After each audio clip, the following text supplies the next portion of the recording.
Greetings. My name is Phil Assink, and I was president of General Synod last year in 2022.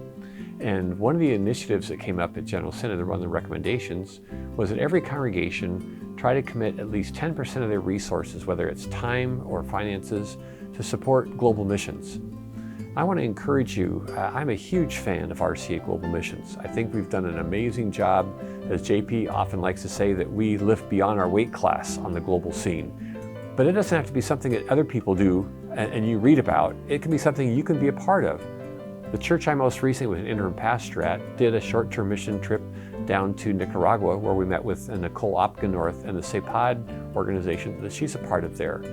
And I want to encourage you to think about maybe a short-term mission trip can engage your people, because it suddenly comes to life. It's not just something you read about, it's not something you hear about, it's not an amazing story somebody else had, but it becomes a part of your story.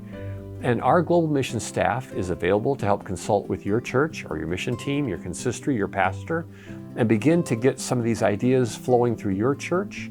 Or you can even go to some of our online resources and find ways that you can help start doing planning for a short-term mission trip. And your short-term mission trip doesn't have to be just focused on what the RCA is doing. Maybe you have some kind of another project that you're engaged with that Stephanie and some of the mission staff can help you expand and do that well.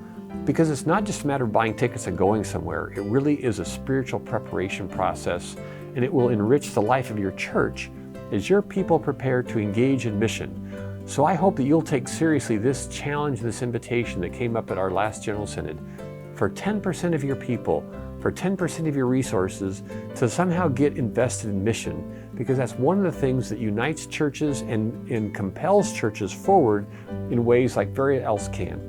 So I commend to you this recommendation from the Synod and hope you can be a part of joining with other RCA churches in committing 10% of your efforts to being engaged in global missions.